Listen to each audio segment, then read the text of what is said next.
मेरे महबूब वतन तुझ पे अगर चाहो बिस्मिल्लाहिर्रहमानिर्रहीम इय्याका नअबुदु व इय्याका नस्तईन।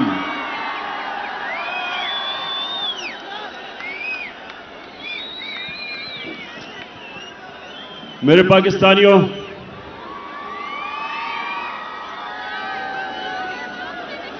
पहले तो मैं आप सबसे माजरत चाहता हूं कि आपको इतनी देर इंतजार करवानी पड़ी। उसकी वजह थी कि मुझे रास्ते से, सड़कों से काफिलों के पैगाम आ रहे थे कि अभी हम सड़कों पे फंसे हुए हैं, तो अपनी तकरीर जल्दी ना करना।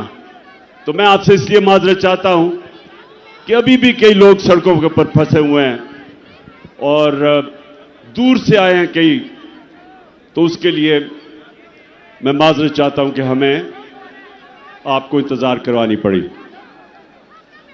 अच्छा, अब मेरे पाकिस्तानियों, मैं जब लाहौर से निकल रहा था तो मुझे दो चीजें सबने कही कि जी आपकी इस वक्त टांग की वो हालत नहीं है कि आप ट्रैवल कर सकें और मुश्किल है, गाड़ी में घुसना चढ़ना मुश्किल है इस वक्त, और इंशाल्लाह 3 महीने और लगेंगे जब तक ये ठीक नहीं होती। लेकिन दूसरी चीज भी कहते रहे, और उससे भी ज्यादा लोग, कि आपकी जान को खतरा है। और वो लोग, वो तीन मुजरिम जिन्होंने मुझे ये पूरी साजिश करके कत्ल करने की कोशिश की, वो अभी भी बड़े बड़े ओहदों पे बैठे हुए हैं। तो मुझे कहा गया कि वो फिर से वारदात करेंगे, तो आपको घर से नहीं निकलना चाहिए। पहली चीज कि इसमें कोई शक नहीं कि इस टांग के साथ सफर करना बड़ा मुश्किल था, लेकिन मैं इस दूसरी चीज पे खास तौर पे आज अपने नौजवानों को यह बताना चाहता हूं। देखें, मैंने मौत बड़े करीब से देखी। जब मेरी टांग पे गोलियां लगी और मैं गिर रहा था, तो जैसे ही गिर रहा था मेरे इधर से गोलियां निकली ऊपर, सर के ऊपर से। अगर गिरता ना तो वो लग जाती। लेकिन मैं जो अपनी कौम को, अपने नौजवानों को आज पैगाम देना चाहता हूं, देखें, अपने ईमान को मजबूत करें। ला इलाहा इल्लल्लाह का मतलब समझें। कोई नहीं है खुदा अल्लाह के सिवा। और जब आप दावा करते हैं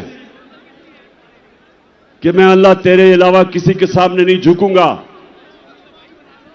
तो आप जो अल्लाह ने आपको मेरे नबी सल्लल्लाहु अलैहि वसल्लम के जरिए अपना पैगाम भेजा कुरान में, तो उसमें वाज़े उसने लिखा हुआ है कि जब तक अल्लाह की मर्जी नहीं होगी तुम इस जमीन से नहीं जाओगे, और जब उसका फैसला हो गया तो जितना मर्जी एहतियात करो, डरो, छुपो, भागो, मौत से नहीं बच सकता इंसान। तो जब मैं गिरा तो उसी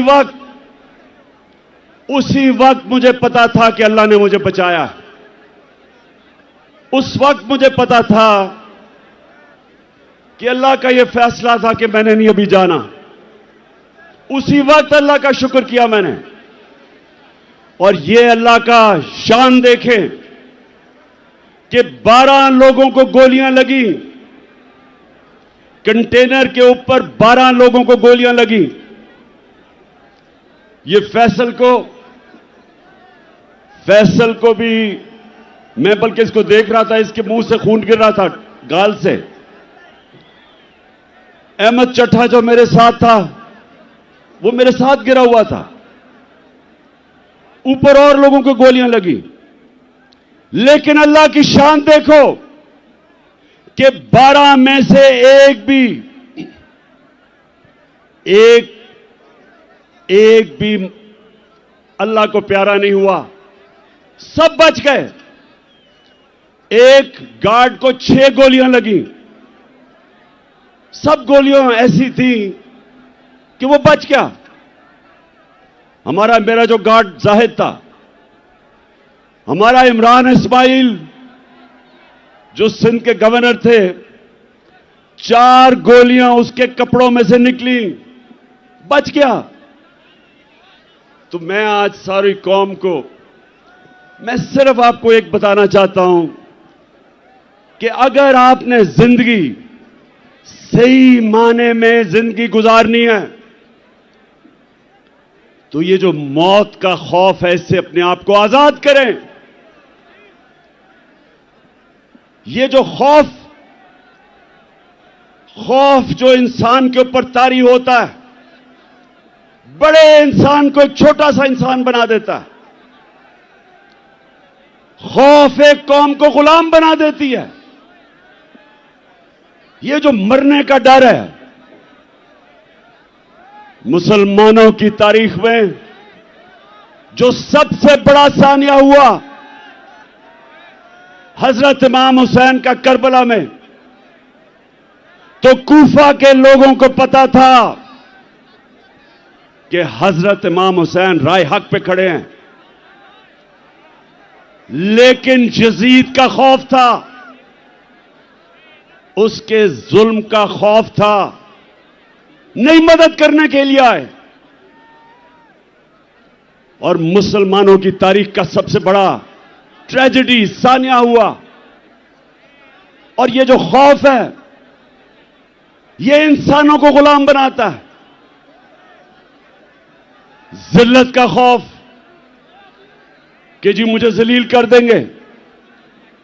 मुझे पिछले 7 महीने में, बल्कि मेरे 26 साल की सियासत में, कितनी इन्होंने कोशिश की मुझे जलील करने की, हर किस्म की किरदार कुशी की,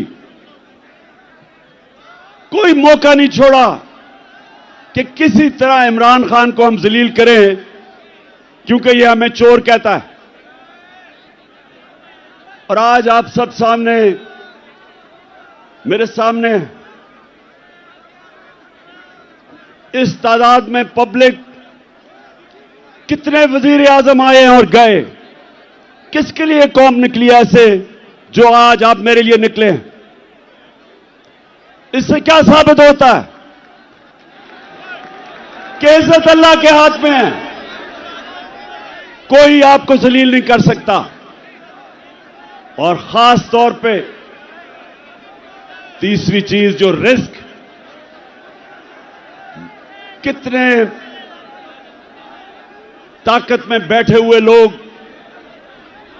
अपने नीचे जो तनख्वाहदार होते हैं उनसे गलत काम करवाते हैं, और वो गलत काम करते हैं अपनी नौकरियां बचाने के लिए, क्योंकि उनका ईमान नहीं कि अल्लाह के हाथ में रिस्क है। अल्लाह ने ये 3 चीजें इसलिए अपने पास रखी हैं कि वो आपको आजाद करना चाहता था। जो ला इलाहा इल्लल्लाह है, जब तक आपके दिल में इसका मतलब नहीं आएगा, ये आपको आजाद नहीं करेगा। और सिर्फ आजाद इंसान बड़े काम करते हैं, आजाद मुल्क ऊपर परवाज करते हैं। गुलाम सिर्फ अच्छी गुलामी करते हैं, गुलाम की परवाज नहीं होती, सिर्फ आजाद इंसानों की परवाज होती है। मैं इसलिए आया, मुझे मौत की तो फिक्र नहीं थी, फिक्र ये थी जो मेरी टांग का मसला है। ये इसने मुझे मुश्किलें डाली चढ़ने में उतरने में, लेकिन मैं आया इसलिए कि मेरे पाकिस्तानियों, आप आज एक डिफाइनिंग मोमेंट पे खड़े हो। आज आप क्रॉस रोड्स पे खड़े हो, फैसला कुन वक्त पे खड़े हो। आज आपके सामने दो रास्ते हैं। आज मेरी कौम, आपके सामने दो रास्ते हैं। जब नमाज में अल्लाह से हम कहते हैं कि अल्लाह, एक ही चीज मांगते हैं अल्लाह से 5 वक्त की नमाज में कि अल्लाह उनके रास्ते पे लगा जिनको तूने नेमतें बख्शी, उनके रास्ते पे ना लगा जो तबाही के रास्ते पे निकल गए। पाकिस्तानियों, आप भी उधर खड़े हैं। एक तरफ नेमतों का रास्ता है, आपकी अजमत का रास्ता है, दूसरी तरफ आपकी तबाही का रास्ता है, गुलामी का रास्ता है, जिल्लत का रास्ता है। मौलाना रूमी, उसने बड़ी एक ऐसी बात की जो मुझे कभी नहीं भूली। उसने कहा कि जब अल्लाह ने तुम्हें पर दिए उड़ने के लिए, क्यों चूंटियों की तरह जमीन पर रेंग रहे हो? पाकिस्तानियों, अल्लाह ने हमें पर दिए। हमारा मुस्तकबिल यह नहीं है कि हम चूंटियों की तरह रेंगे। जो ऊपर आए फैसला करे कि जी आज तो ये चोर हैं, उनके ऊपर एक्शन ले, गवर्नमेंट गिरा दे। अगले दिन फिर बंद कमरों में फैसला हो कि नहीं जी, मैं अब एनआरओ दे दिया इनको, ये मैं गंगा में नहा के पाक हो गए हैं, और फिर उनको निकाले कि जी चोर हैं, और फिर उनको एनआरओ दे दे। और कौम अगर इस चीज को, अगर हम इन चीजों को, इस जुल्म को, इस नाइंसाफी को अगर कौम तस्लीम करती है, तो वो कौम के अंदर और भेड़ बकरियों में, गाय भैंसों में कोई फर्क नहीं है। इंसान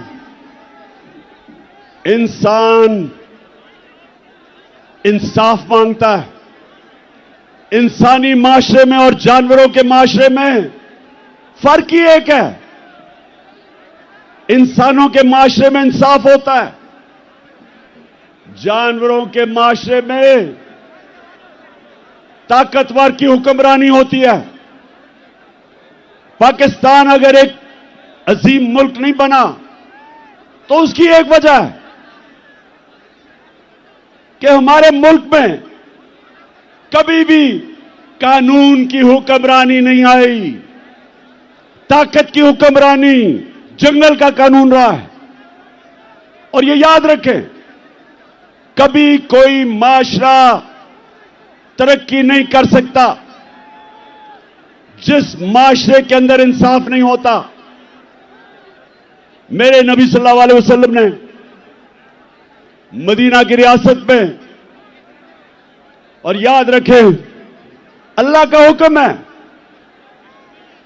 कि मेरे हबीब की सुन्नत पे, उसकी शरीयत पे, उसके रास्ते पे चलो। क्यों अल्लाह ने हमें हुक्म दिया है? हमारी बेहतरी के लिए।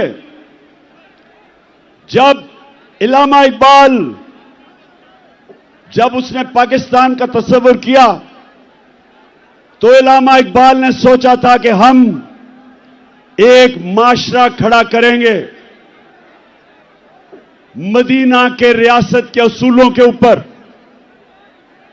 और इल्लामा इकबाल ने बताया कि जब भी मुसलमान माशरा खड़ा होता है, वो वापस उन असूलों पर जाता है, और जब तबाह होता है तो उन असूलों से पीछे हट जाता है। तो पाकिस्तानियों, जब उन्होंने मदीना की रियासत बनाई तो पहली चीज अदल और इंसाफ, कानून की हुक्मरानी, उसके ऊपर उस माशरे की बुनियाद रखी। मेरी बेटी भी अगर जुर्म करेगी तो सजा मिलेगी। उन्होंने फरमाया कोई कानून से ऊपर नहीं।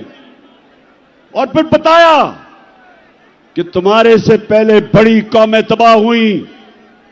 जो ताकतवर जब चोरी करता था, जुर्म करता था, उसको माशरा नहीं पकड़ता था, सिर्फ कमजोर को पकड़ता था। तो आज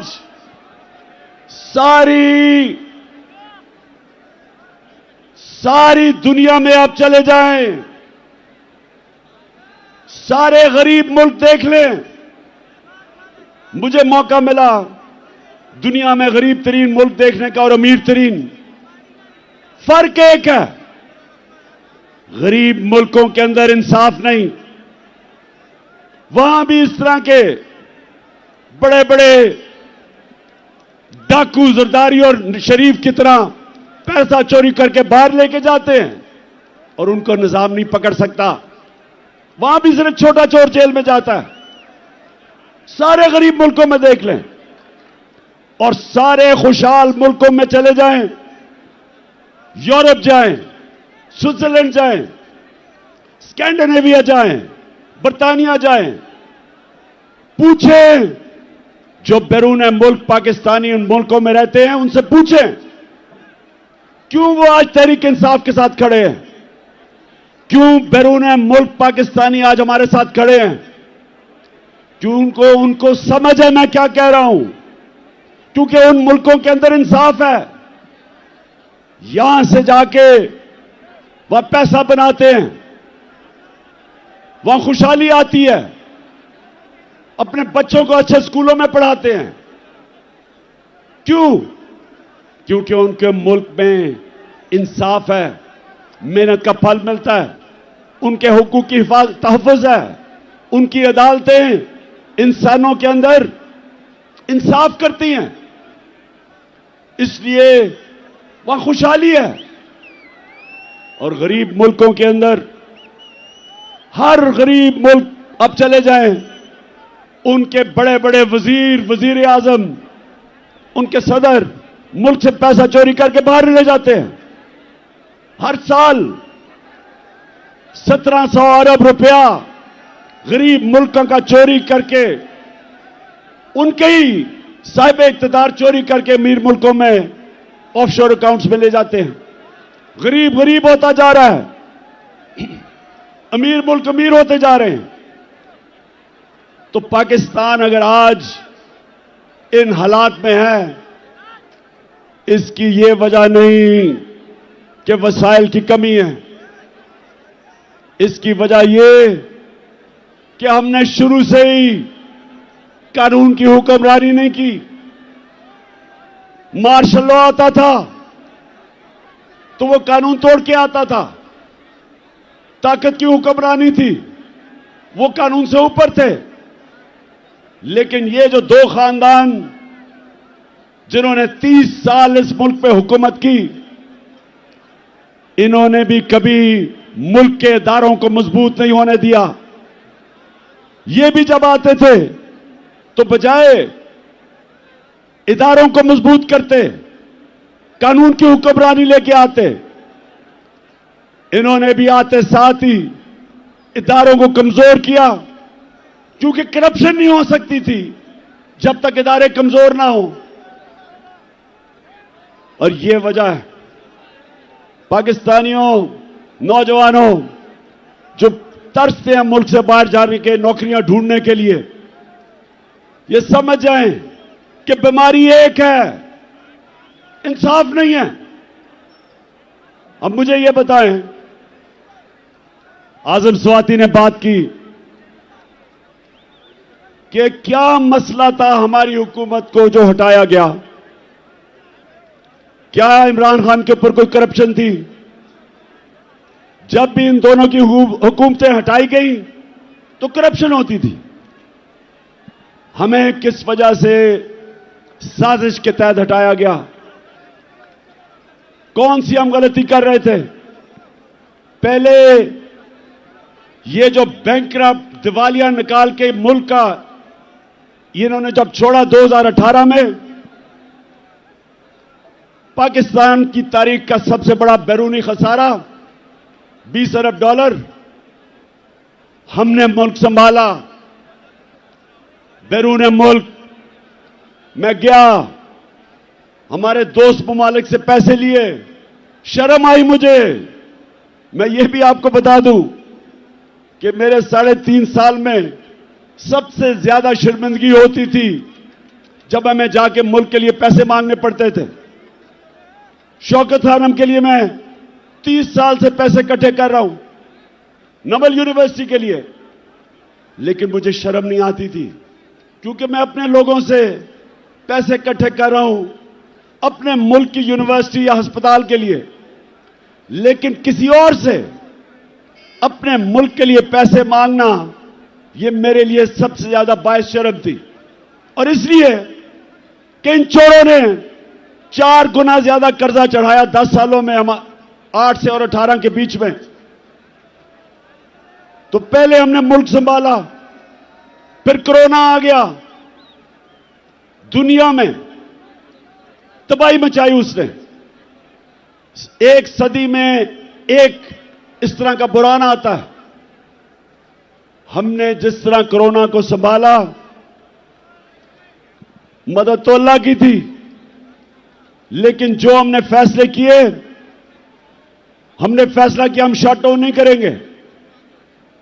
मेरे से सबने तनकीद की, ये सारी ऑपोजिशन तब जब थी, सबने कहा कि मुल्क को बंद कर दो नहीं तो फैल जाएगी। मैंने सबको कहा, एक सवाल पूछा, मैंने कहा मुझे एक जवाब दो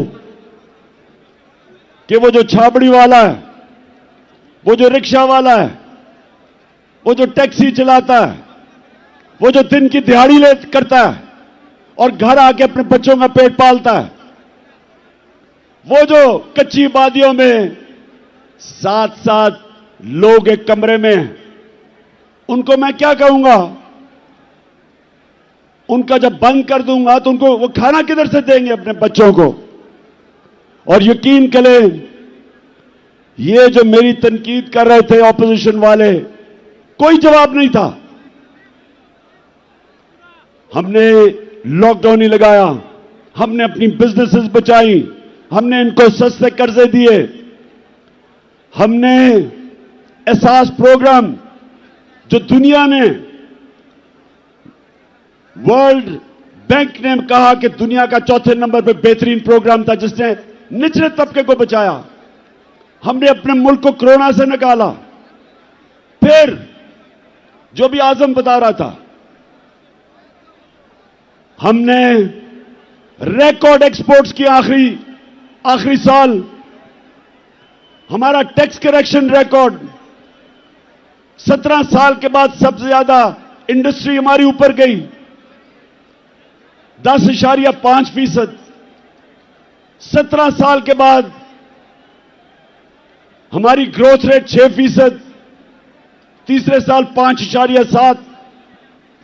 तो हमने तो मुल्क को उठा दिया था, हमने तो किसानों को उठा दिया था। आज किसानों से पूछें कि जितना पैसा किसानों ने हमारे दौर बनाया, उन्होंने अपनी पैदावार पे लगाया, रिकॉर्ड फसलें हुई, 4.5% पे हमारी ज़राअत ऊपर आई 17 साल के बाद। तो मुल्क तो ऊपर जा रहा था। हमने हेल्थ कार्ड लेके आए, पहली दफा पाकिस्तान की तारीख में एक हुकूमत ने आम आदमी का सोचा कि हर घराने के पास 10 लाख इंश्योरेंस हो, किसी भी अस्पताल में जाके गरीब खानदान इलाज करवा सके। पहली दफा गरीबों ने प्राइवेट हॉस्पिटलों में इलाज करवाए अपने हेल्थ कार्ड की वजह से। और हमने 50 साल के बाद पाकिस्तान में डैम्स बनानी शुरू की, 3 बड़ी डैम्स बनाई, बन रही हैं, अब पता नहीं उनके क्या हालात हैं। पहली पाकिस्तान की जमात जिसने मौसम की तब्दीली के ऊपर काम किया, 10 अरब दरख्त उगाने का प्रोजेक्ट किया। तो मैं ये सवाल पूछता हूं आज कि क्या हमने जुर्म किया था कि बैरूनी साजिश के साथ मिलकर हमारी हुकूमत गिराई? और मैं एक जगह फेल हुआ हूं, मैं 3.5 साल में एक जगह फेल हुआ हूं। मैं ताकतवर को कानून के नीचे नहीं ला सका। जिन लोगों ने इस मुल्क को लूटा था, जिनके ऊपर करप्शन के केसेस थे, मैंने बड़ी कोशिश की, लेकिन नैब मेरे नीचे नहीं थी, वो एस्टेब्लिशमेंट के नीचे थी। नैब वाले मुझे कहते थे कि जी केस सारे तैयार हैं, लेकिन हुक्म नहीं आ रहा। जिनके पास कंट्रोल था वो हुक्म नहीं दे रहे थे। वो इन चोरों से बजाय इनको जेलों में डालने के डीलें कर रहे थे। मैंने हर मीटिंग के अंदर यह बात की कि जनाब, जब तक आप ताकतवर को कानून के नीचे नहीं लेके आएंगे, बड़े बड़े डाकुओं का एहतसाब नहीं करेंगे, या करप्शन खत्म नहीं होने लगी। तो मुझे बार बार जवाब आता था कि इमरान साहब, आप इकोनॉमी के ऊपर तवज्जो दें, इसको भूल जाएं, एहतसाब को। मुझे यह कहा क्या कई दफा कि अच्छा जी इनको छोड़े, एनआरओ दे दें, इनको नैब के अंदर कानून बदल दें। ये भी जिनके पास ताकत थी, मुझे अफसोस से कहना पड़ता है कि वो करप्शन को बुरा नहीं समझते थे। उनके लिए करप्शन, और करप्शन क्या होती है? चोरी तो होती है जो आपके घर में चोरी, आपका टेलीफोन चोरी हो गया। करप्शन होती है जो मुल्क के खजाना के ऊपर डाका होता है, जो मुल्क को नुकसान पहुंचाती है, वो करप्शन है। और वो करप्शन जिनके पास ताकत थी उनको ये बुरी नहीं लगती थी। और आपने देख ही लिया कि क्योंकि बुरी नहीं लगती थी तो ये सारे चोरों का टोला ऊपर बैठा दिया। अगर साजिश नहीं भी की थी तो इनका रास्ता नहीं रोका, इनको आने दिया। वो लोग जो बाहर भागे हुए थे, जिनके ऊपर अरबों अरबों रुपए के करप्शन के केसेस थे, बारी बारी इन सबको एनआरओ दिया गया। पहला एनआरओ जनरल मुशर्रफ ने दिया। 4 गुना हमारा कर्जा बढ़ा उस एनआरओ की वजह से। ये वापस आए, दोनों हाथों से इन्होंने मुल्क लूटा। और फिर अब कि एक हुकूमत जो चल रही थी उसको गिराया। और इन्होंने किया क्या? अच्छा, पहले तो मैं एक चीज वाज़ेह कर दूं कि बार बार हम सुनते हैं कि जी ये साइफर एक ड्रामा था। हम ये सुनते हैं कि जी ये तो साइफर थी कोई चीज नहीं, ये कोई एक फेक बयानिया बनाया गया। मैं आज जो भी ये सारे कह रहे हैं, और ये सब वो कह रहे हैं जो साजिश का हिस्सा थे, मैं इनसे पूछता हूं कि क्या नेशनल सिक्योरिटी काउंसिल के अंदर असद मजीद का साइफर जो डोनाल्ड लू से उसकी गुफ्तगू थी, क्या नेशनल सिक्योरिटी काउंसिल में यह रखी नहीं गई? और क्या इसमें यह नहीं लिखा हुआ था कि वो डोनाल्ड लू इसको कह रहा है असद मजीद को कि इमरान खान को अगर आप नहीं हटाओगे तो तुम्हारे मुल्क को मुश्किलात का सामना करना पड़ेगा। और अगर तुमने इसको हटा दिया तो हम सब कुछ माफ कर देंगे। क्या यह साइफर के अंदर नहीं था जो नेशनल सिक्योरिटी काउंसिल में आया सामने? और क्या नेशनल सिक्योरिटी काउंसिल ने यह कहा नहीं कि अमेरिका से प्रोटेस्ट करो, डिमार्च करो, उनको कहो कि तुम्हारे मुल्क में मुदाखलत कर रहे हो? तो जब यह सारा सच है, यह कहना कि जनाब ये कोई ड्रामा था, ये मुल्क की तौहीन है, ये इमरान खान की तौहीन नहीं है। कि क्या मजाल है किसी मुल्क का एक छोटा सा सरकारी ऑफिसर एम्बेसडर को कहे कि जनाब अपने वजीर आजम को हटा दो? कभी सुना यह होता हुआ? मैंने कभी नहीं सुना, क्योंकि किसी की जरूरत नहीं है करने की। और फिर अब मैं आपको बताऊं कि जब से ये इंपोर्टेड हुकूमत आई है, मुल्क से हुआ क्या है? जब जुल्मो सितम के कोहे गरा रूई की तरह उड़ जाएंगे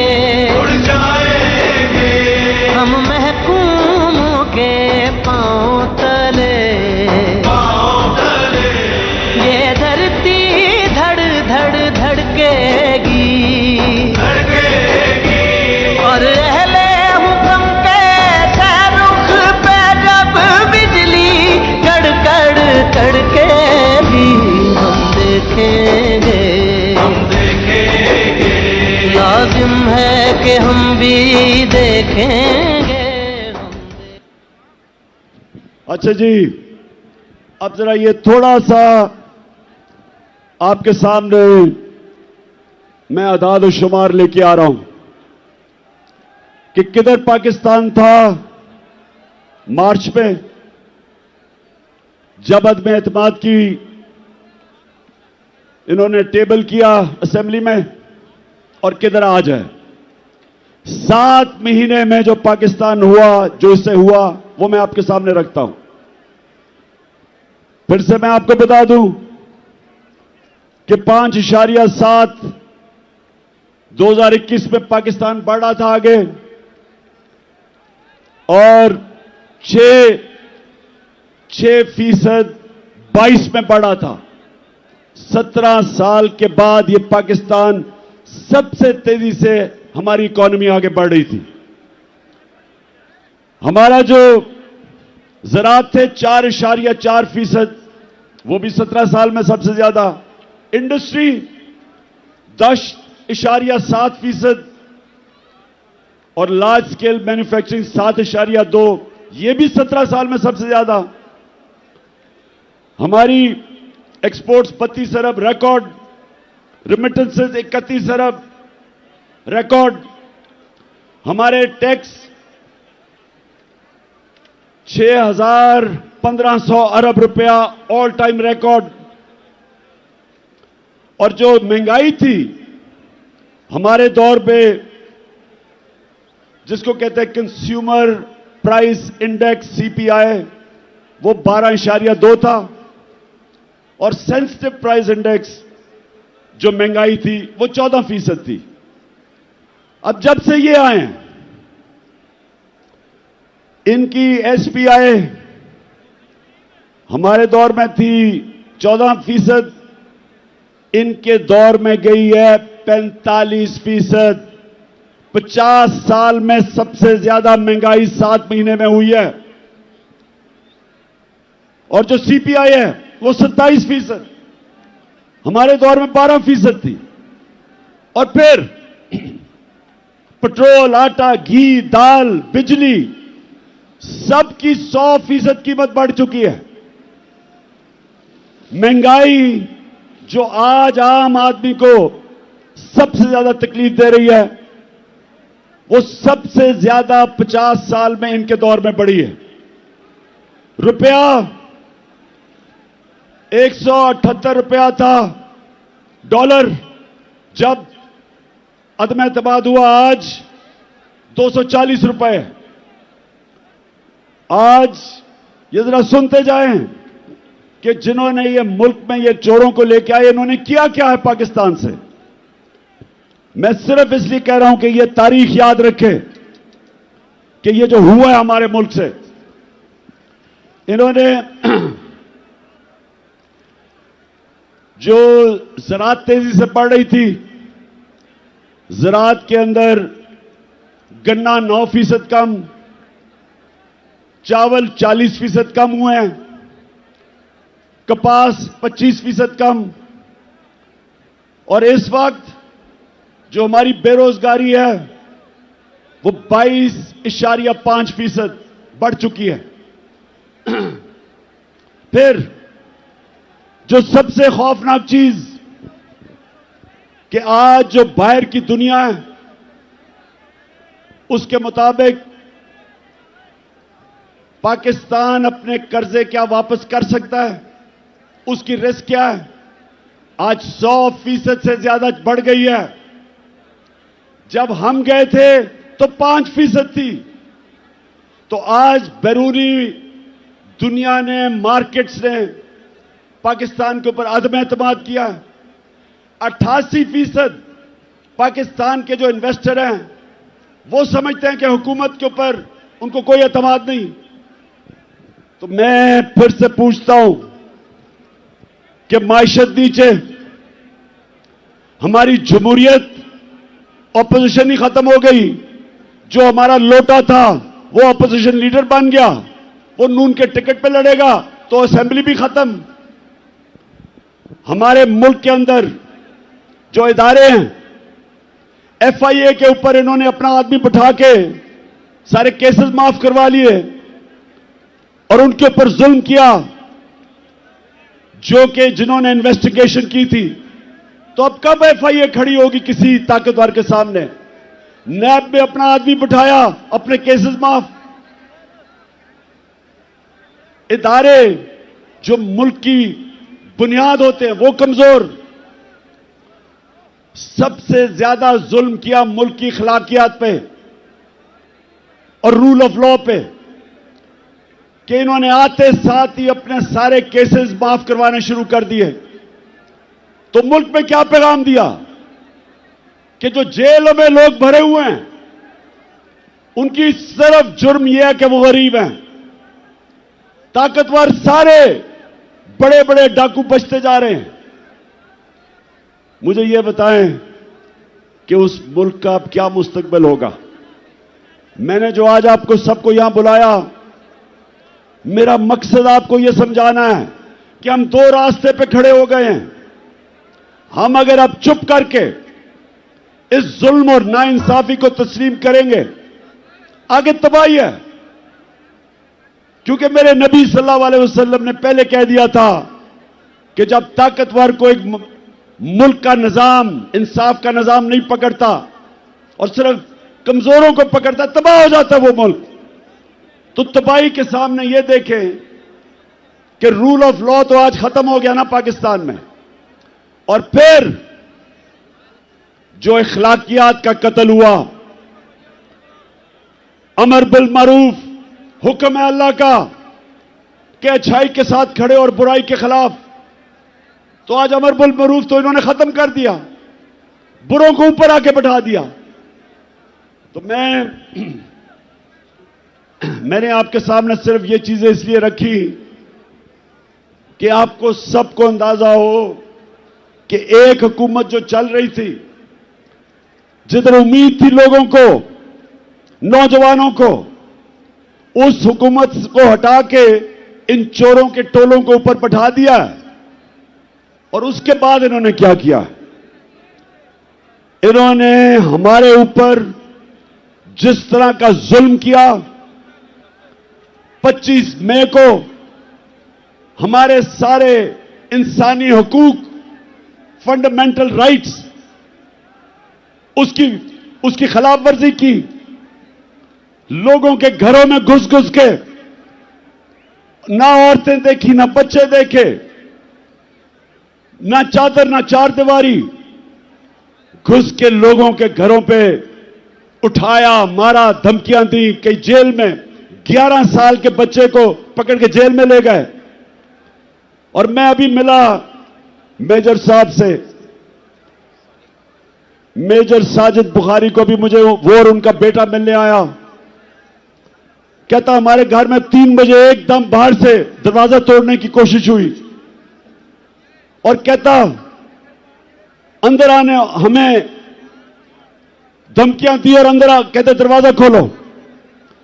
उसने कहा मैंने उनको कहा है कि पहले वारंट दिखाओ, कौन हो तुम? उसके बीवी बच्चे थे, उसको क्या पता कि 3 बजे कौन आदमी आ रहा है?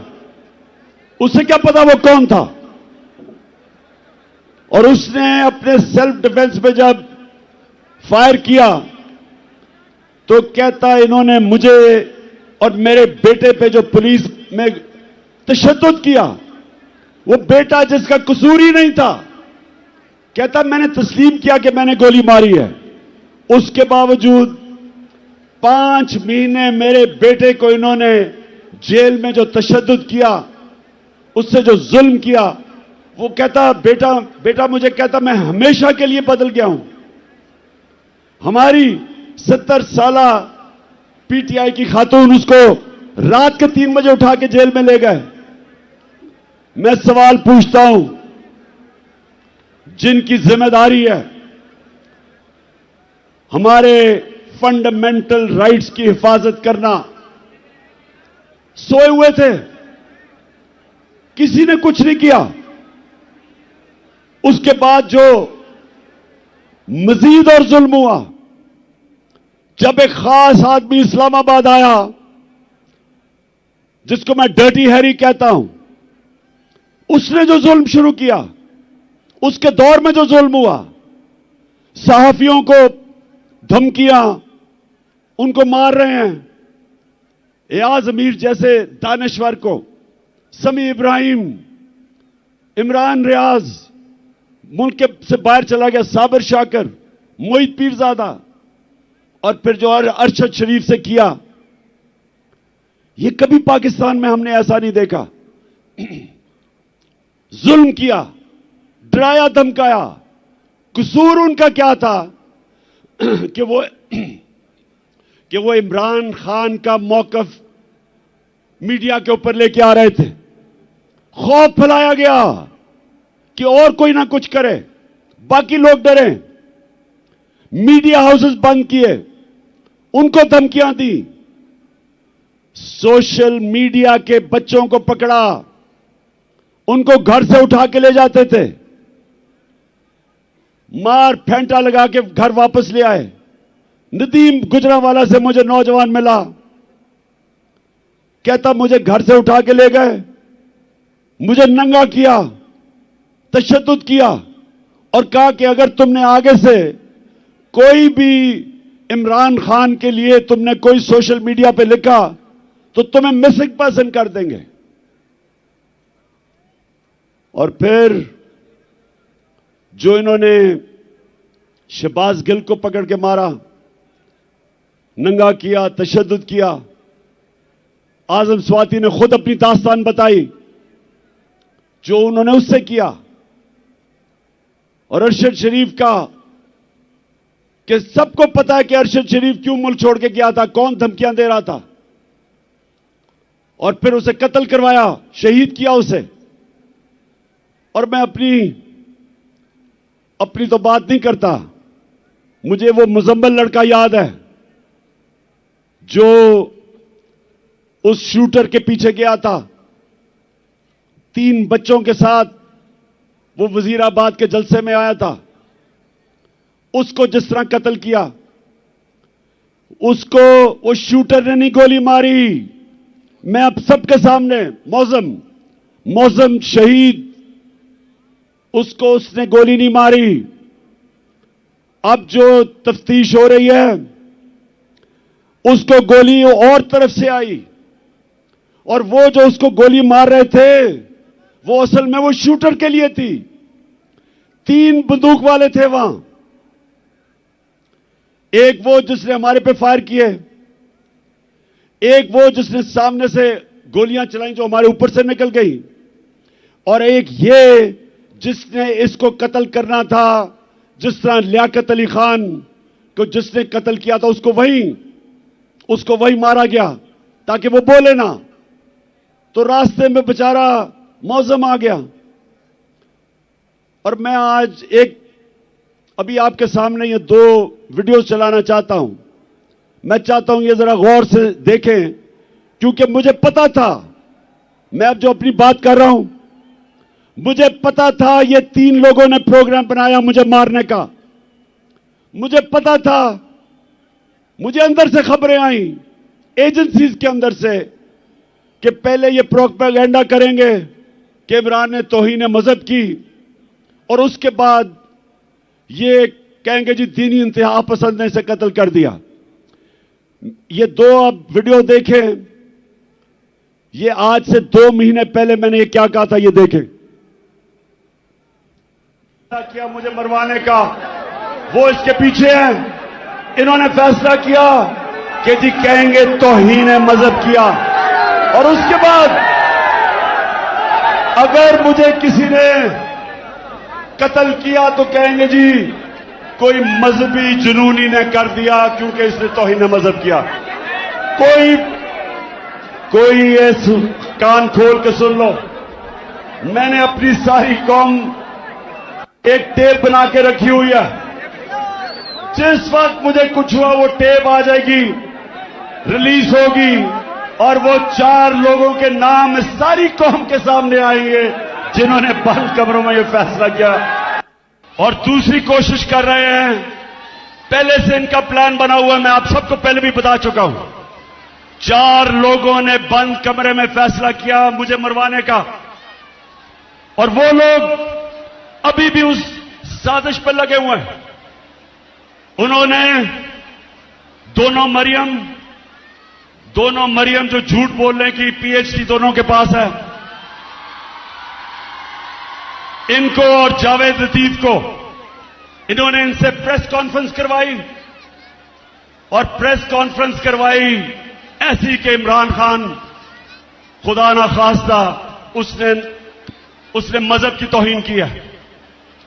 और फिर इनकी कोशिश है कि इसकी वजह से अगर कोई भी मेरे ऊपर वारदात हो तो कहेंगे जी मजहबी जुनूनी ने कर दिया, कहेंगे कि जी कोई दीनी इंतहा पसंद है इसको मार दिया। ये इनका प्लान है। लेकिन मैं आज आप सबको कह रहा हूं, सारे पाकिस्तान में मैं फिर रहा हूं, मुझे अपनी जान से ज्यादा मुझे पाकिस्तान की आजादी की फिक्र है। मैं आजाद देखना चाहता हूं। जी, तो मैं ये आपको आज इसलिए दिखाई कि प्लान का मुझे पहले पता था। क्यों करना चाहते थे? क्योंकि इन्होंने समझा था कि जब तहरीक इंसाफ की हुकूमत गिराई थी तो एकदम लोग भूल जाएंगे, पार्टी टूट जाएगी। इनके ज़हन में भी नहीं था कि एक बाशऊर पाकिस्तानी पब्लिक बजाय तहरीक इंसाफ को भूलने के लिए उस कौम हमारे साथ आके खड़ी हो गई। और जितने जितने इनकी शक्लें देखते रहे इन चोरों की, और ज्यादा लोग हमारे साथ आ गए। और फिर जो इन्होंने माइशत की तबाही की, उससे और मजबूत हो गई पार्टी। और उसके बाद जो इलेक्शन हुए, सारे इलेक्शनों में लोगों ने बार बार पैगाम दिया कि इन्होंने ये इंपोर्टेड हुकूमत उनके लिए मंजूर नहीं है। बार बार कौम ने पैगाम दिया, लेकिन बजाय अवाम की आवाज सुनने के हमारे ऊपर तशद्दुद शुरू हो गया। यानी वो पाकिस्तान की सबसे बड़ी जो सियासी जमात, उसको हर किस्म का हरबा इस्तेमाल किया गया हमें डराने, धमकाने, तोड़ने, तशद्दुद करने पे। मैं आपको बताऊं, 50 साल से पाकिस्तान कौम मुझे जानती है। 50 साल से मुझे जानती है पाकिस्तानी कौम। मैंने कभी इस तरह नहीं मुझे एहसास हुआ अपने मुल्क में रहते हुए कि पिछले 7 महीने में मुझे ऐसे लगा कि मैं शायद कोई मुल्क दुश्मन हूं या मैं कोई मुजरिम हूं। जिस तरह इन्होंने मेरे ऊपर एफआईआर काटी, मेरे ऊपर इन्होंने दहशतगर्दी का केस लिया है, मुझे पकड़ने आए, अवाम खड़ी हो गई। इन्होंने जिस तरह मेरे कारकुनों के ऊपर केसेस बनाए, इन्होंने पूरा जोर लगाया इलेक्शन में हराने का। इलेक्शन कमीशन साथ मिला हुआ था, एस्टेब्लिशमेंट इनके साथ थी। उसके बावजूद अवाम ने फिर से पैगाम दिया। दूसरी दफा जब बाय इलेक्शन हुए, अवाम ने पैगाम दिया कि वो हमारे साथ इन चोरों के साथ नहीं है। लेकिन मुझे अफसोस से कहना पड़ता है, मुझे अफसोस से कहना पड़ता है कि हमारे इदारे क्यों नहीं पुरानी गलतियों से सीखते। एक मुल्क और एक इंसान, एक इदारा तरक्की तब करता है जब अपनी गलतियों से सीखे। ईस्ट पाकिस्तान में क्या हुआ था मुझे याद है। मैं वो आखिरी हमारा जहाज आया था ढाका से, हम मैच खेलने गए थे अंडर 19 का। उसके बाद मिलिट्री ऑपरेशन शुरू हो गया था। मुझे तो वो याद है कि ढाका में क्या तासुर था लोगों का। हमने उनसे इंसाफ नहीं किया। पाकिस्तान की सबसे बड़ी जमात से इंसाफ नहीं किया। हमने जोर से ताकत को इस्तेमाल करते हुए अपनी मनमानी की, मुल्क टूट गया। और हमने सीखा नहीं कि आज जो एक वाहिद पाकिस्तान की सबसे बड़ी सियासी जमात, फेडरल पार्टी, जो सारे पाकिस्तान को इकट्ठा रख सकती है, उसके ऊपर यह हरबे इस्तेमाल किए जा रहे हैं। हर मौका इस्तेमाल किया हमें कमजोर करने का। सबको, मीडिया हाउसेस को धमकियां दी गई कि हमें ना दिखाया जाए। ये जलसे के ऊपर जितनी हमें मुश्किलात पड़ी, कभी हमें हमारी अपनी पुलिस ना सुने। पंजाब में हमारी हुकूमत है, पुलिस बेबस हुई है, हमारे साथ ताउन ना करे, कभी सुना है? मैंने जब अपनी एफआईआर कटवाने की कोशिश की, मुझे तो पता था वो 3 कौन है, मुझे तो पहले पता था। पंजाब में हमारी हुकूमत होते हुए मुल्क का एक्स प्राइम मिनिस्टर, सबसे बड़ी पार्टी का सरबराह, मैं अपनी एफआईआर नहीं कटवा सका। पुलिस वाला कहता जी मुझे हटा के किसी और को बिठा दे, मैं नहीं साइन कर सकता। इतना खौफ है, इतना ताकतवर का खौफ है यहां। मेरे पाकिस्तानियों, ये मेरी सुनने बात, जिसकी वजह से आज मैं यहां आपके पास पहुंचा हूं, और आसान नहीं था फिर भी इस टांग के साथ पहुंचना। लेकिन मैं आपको एक बात बताना चाहता हूं। देखिए, जब तक इस मुल्क के अंदर ताकतवर कानून के नीचे नहीं आएगा, जब तक इदारे जो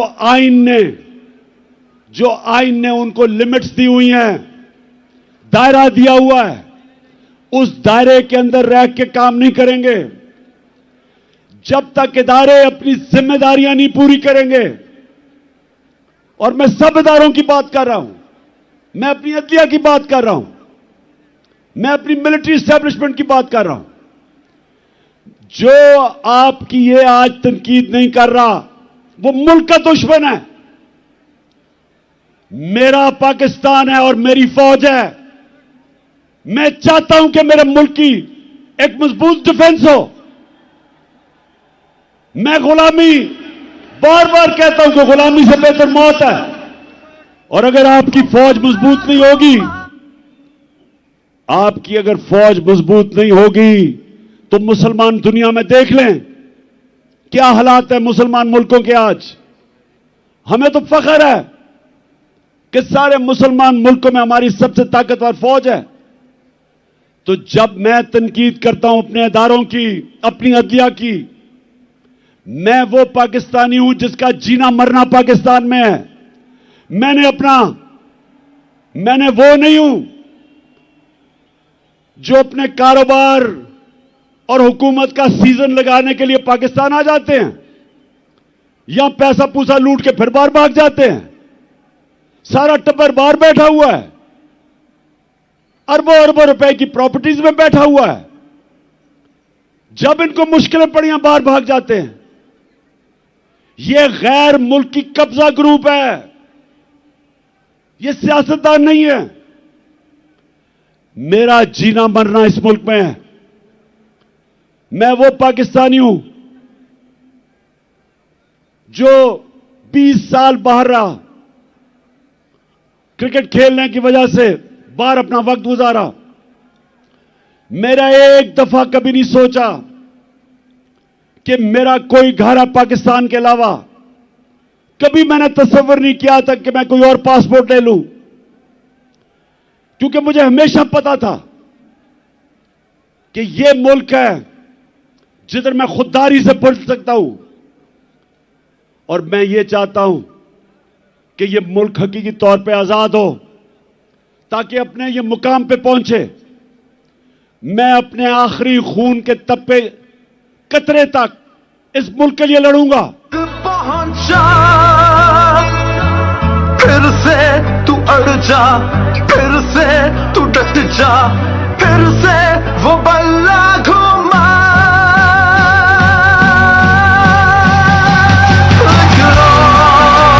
कदम बढ़ा, फिर से वो लम्हा दोहरा, जब जीत के आया था, फिर से वतन को जिता। एक और कदम बढ़ा,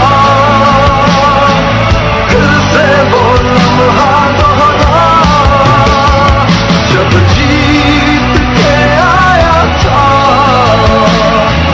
फिर से वतन को जिता।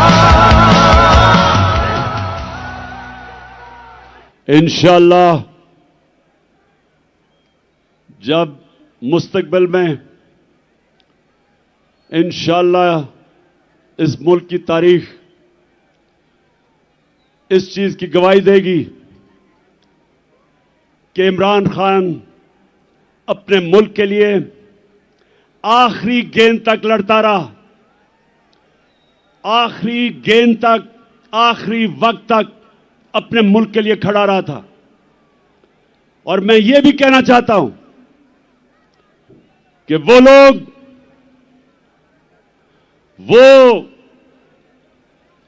जिसने अपने अहसासों में बड़ा इजाफा किया और इंसानी हुकूक, पाकिस्तान की अवाम के हुकूक को रोंदा, पैरों के नीचे रोंदा, तारीख उसकी तरफ भी देख रही है।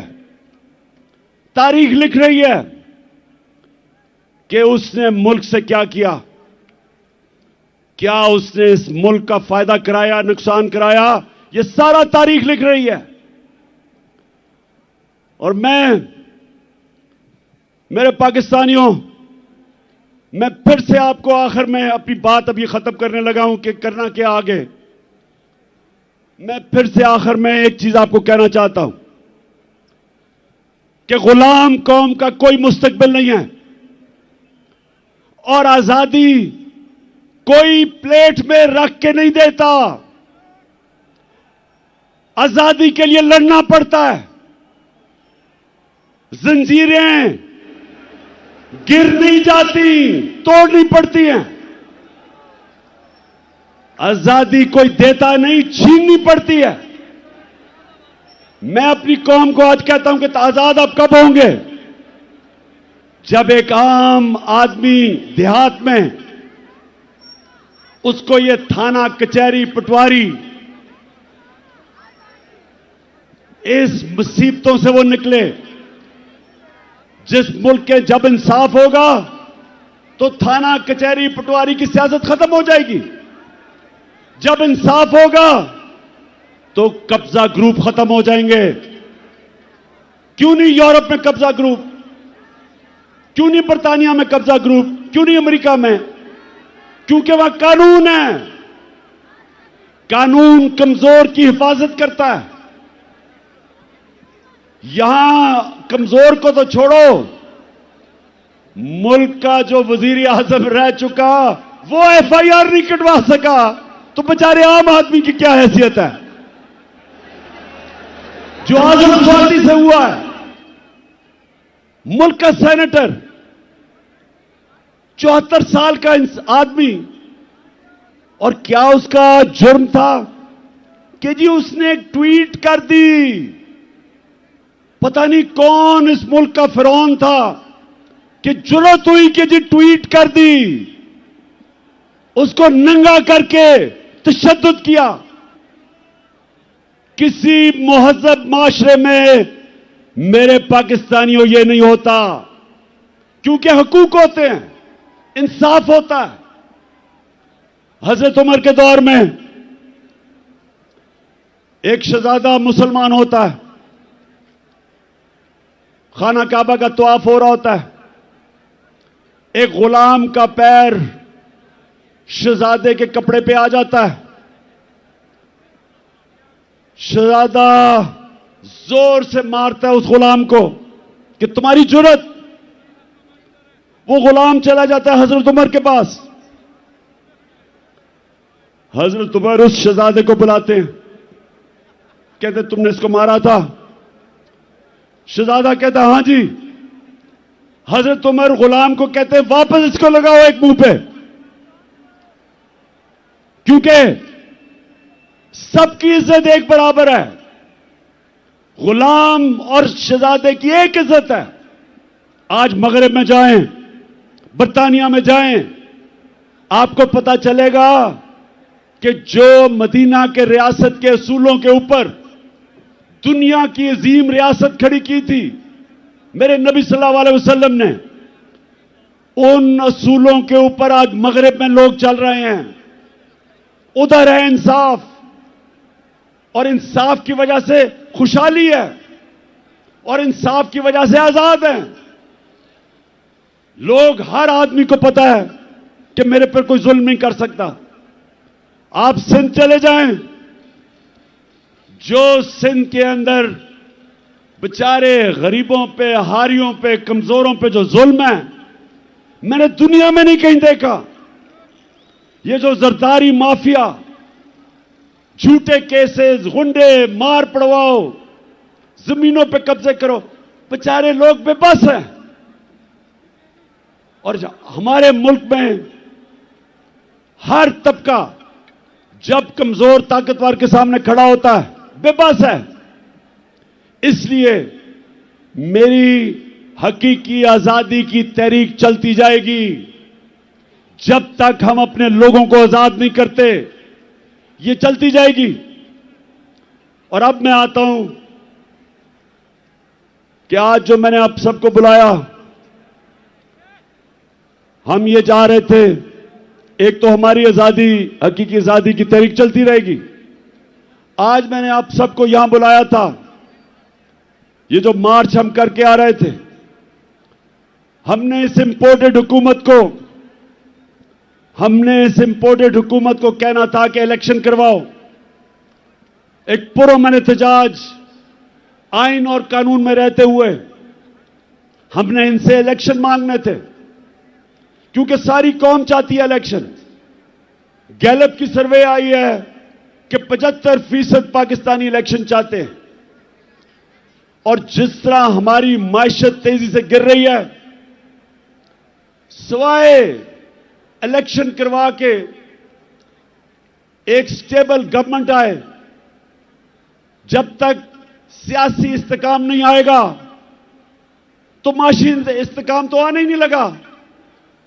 तो इसलिए हम यहां आए थे कि इस हुकूमत पर प्रेशर डालें और इदारों पे प्रेशर डालें कि वो अपना रोल अदा करें कि इस वक्त जिधर पाकिस्तान खड़ा है, इलेक्शन के अलावा तो कोई रास्ता ही नहीं है।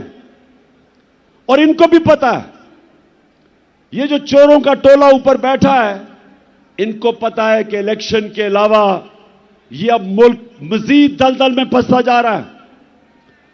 लेकिन मसला कुछ और है। वो जो लंदन में बैठा हुआ, जो वहां से बैठ के फैसले करता है, एक मुजरिम, वो डरा हुआ है। वो डरा हुआ इसलिए कि उसे पता है जब इलेक्शन होगा तो उन्होंने पिट जाना है। तो वो इलेक्शन से भागा हुआ है और उसको कोई फर्क नहीं पड़ता कि अगर पाकिस्तान का दिवालिया निकल जाए, क्योंकि उसके अरबों डॉलर बाहर पड़े हैं। ना ही आसिफ जरदारी को फर्क पड़ता है, इसके अरबों डॉलर बाहर पड़े हुए हैं, तो इनको तो कोई फर्क नहीं पड़ता। यहां मसला आएगा, ये बाहर भाग जाएंगे। मसला मेरी कौम का है। इस वक्त हमारी कौम दलदल में फंस रही है। मैंने आपको अदाद और शुमार दे दिए। माशियत तेजी से नीचे जा रही है, फैक्ट्रियां बंद हो रही हैं, बेरोजगारी बढ़ रही है, 50 साल में सबसे ज्यादा महंगाई है, किसान पिटा हुआ है, डीजल की कीमत, बिजली की कीमत, खादों की कीमत, वो किसान गुजारा ही नहीं कर सकता, उसकी पैदावार गिर रही है, कर्जे बढ़ते जा रहे हैं, रेमिटेंसेस गिर रही हैं, बाहर से जो पाकिस्तानी पैसे भेजते हैं वो कम हो रहे हैं, एक्सपोर्ट्स गिर रही हैं। और जब इंडस्ट्री बंद हो रही है तो सवाल यह है कि इनके पास रोड मैप क्या है? कोई रोड मैप नहीं है। मैं आज यहां इसलिए इनके ऊपर प्रेशर डालने आया था, इनको यह बताने के लिए कि आपके पास कोई रास्ता नहीं है सिवाय इलेक्शंस का। और मैं ये सारे पाकिस्तान के जो फैसला, बड़े बड़े ताकतवर फैसला करने वाले इदारे हैं, उनको भी बता रहा हूं कि ये तो मुल्क डूब रहा है। ये मुल्क अगर डिफॉल्ट की तरफ चला गया तो हमारे पास तो वो हालात हो जाएंगे कि जब आपकी इकोनॉमिक सिक्योरिटी गिरती है तो मुल्क की नेशनल सिक्योरिटी नीचे चली जाती है। इकोनॉमिक सिक्योरिटी जब सोवियत यूनियन की गिरी तो मुल्क टूट गया, सोवियत यूनियन टूट गया। तो हम तो आज उधर जा रहे हैं। तो मैं ये अपनी इलेक्शन या पॉलिटिक्स के लिए नहीं आया। इलेक्शन तो इंशाल्लाह जब 9 महीने के बाद भी होंगे, जीतना तो हमने है। ये तो आप कभी जीत ही नहीं सकते। जीतना तो हमने है, लेकिन मुल्क की जरूरत आज इलेक्शन करवाना है, इसको बचाने के लिए। मैं आज फैसला किया था कि मैं अपनी कौम को क्या कहूंगा। क्या हम सीधा इस्लाम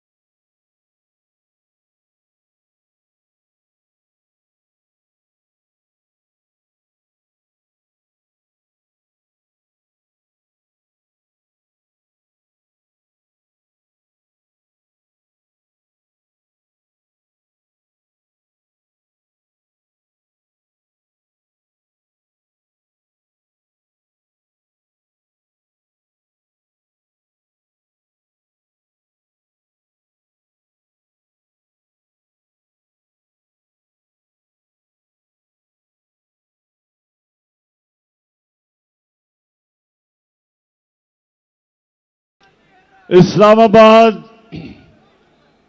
कभी भी जो अवाम का समुंदर है, लोग तो अभी भी सड़कों के ऊपर फंसे हुए हैं। एक हमने फैसला करना है इस्लामाबाद जाना, तो मैं आपको यकीन दिलाता हूं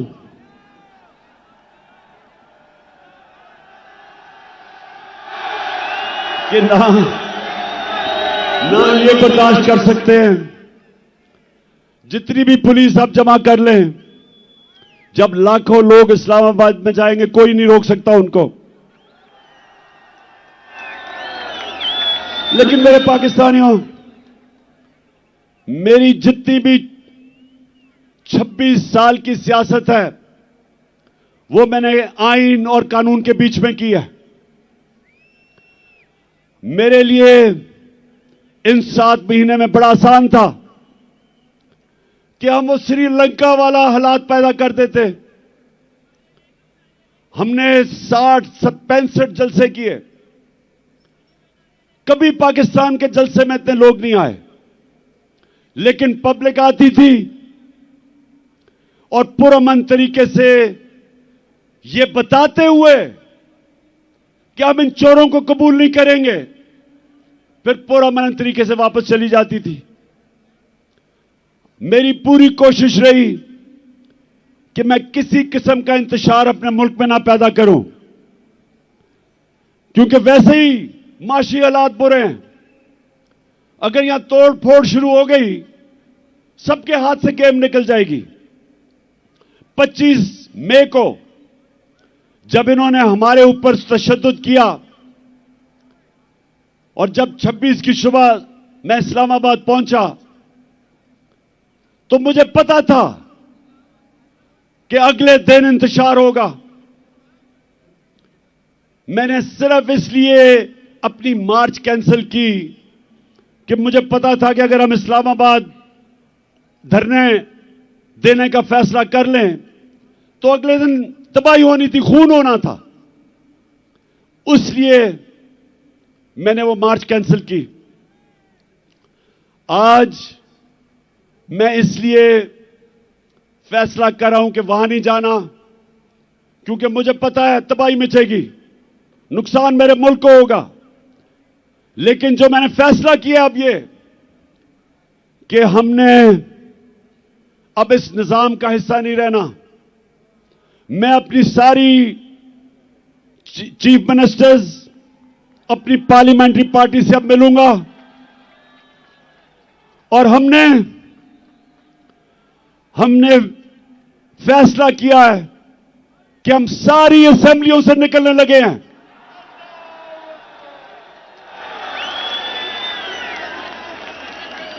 हम बजाय अपने मुल्क में तोड़फोड़ करें, हम बजाय अपने मुल्क में तबाही मचाएं, इससे बेहतर है कि हम इस करप्ट निजाम से बाहर निकलें और इस मुल्क का हिस्सा, इस सिस्टम का हिस्सा ना बने कि जिधर ये चोर बैठ के अपने अरबों रुपए के करप्शन के केसेस हर रोज माफ करवा रहे हैं। गरीब लोग जेलों में हैं, छोटी छोटी चोरी पे बेचारे लोग जेलों में गल सड़ रहे हैं और ये बड़े डाकू अरबों रुपए की चोरी अपनी माफ करवाने के लिए पहुंच जाते हैं। और मुझे अफसोस वो है जो लोग इनको एनआरओ देते हैं। मैं उन लोगों से भी पूछता हूं कि क्या आपको खौफ खुदा नहीं है कि एक मुल्क पे इतना बड़ा जुल्म कर रहे हैं? क्या आपको खौफ नहीं है कि आपने एक दिन अपने मालिक को जवाब देना है? आप कैसे रातों को सोते हैं कि एक एक बड़ा डाकू, उसके केस माफ हो रहे हैं अरबों रुपए के? आप कैसे रातों को सोते हैं कि बेरोजगारी और महंगाई में गरीब आदमी चोरी करता है और वो जेल में गल सड़ रहा है? इसलिए मैंने अपनी चीफ मिनिस्टर से भी बात की है। मैं अब अपनी सारी पार्लियामेंट्री पार्टी से मीटिंग शुरू कर रहा हूं और इंशाअल्लाह आने वाले दिनों में हम अनाउंस करेंगे जिस दिन हम सारी असेंबलियों से बाहर निकल रहे हैं।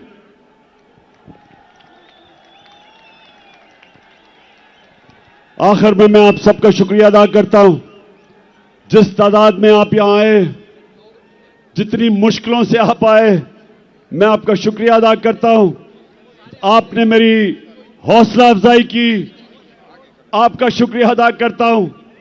और मैं आखिर में कभी ना भूलना, एक आपने आखिर में एक ओथ लेनी है, हल्फ लेना है, लेकिन यह भूलना ना कि आप एक अजीम कौम है, आपका एक अजीम मुकद्दर है। और इंशाअल्लाह ये मैं जद्दोजहद इसलिए कर रहा हूं कि मेरा ईमान है कि अल्लाह एक दिन हमारे मुल्क पे करम करेगा, और वो तब करेगा जब ये कौम फैसला करेगी। जो कुरान में लिखा हुआ है कि मैं कभी किसी कौम की हालत नहीं बदलता जब तक वो कौम खुद अपनी हालत बदलने की कोशिश ना करे। और इंशाअल्लाह वो मेरी कौम तैयार है अपनी हालत बदलने के लिए। अब ये हल्फ ले। बिस्मिल्लाहिर्रहमानिर्रहीम। हाथ उठा ले, हाथ उठा ले, माइक दे दें बॉस को। हाथ उठा के इमरान खान साहब के साथ हम हल्फ उठाएंगे। मैं यहां से पढ़ूंगा, आपने रिपीट करना है। बिस्मिल्लाहिर्रहमानिर्रहीम। बिस्मिल्लाहिर्रहमानिर्रहीम। हम हल्फ उठाते हैं, हम हल्फ उठाते हैं कि हम पाकिस्तान के आइन की हमेशा पासदारी करेंगे, हमेशा पासदारी करेंगे। हम हकीकी आजादी के इस जिहाद में इमरान खान के साथ इंशाअल्लाह मेरे साथ आखिर तक जदोजहद करेंगे कि हम कभी भी अल्लाह के सिवा किसी के सामने नहीं झुकेंगे। और हम हर किस्म की कुर्बानी के लिए तैयार रहेंगे। अल्लाह हम सबका हामी और नासिर हो। आमीन। पाकिस्तान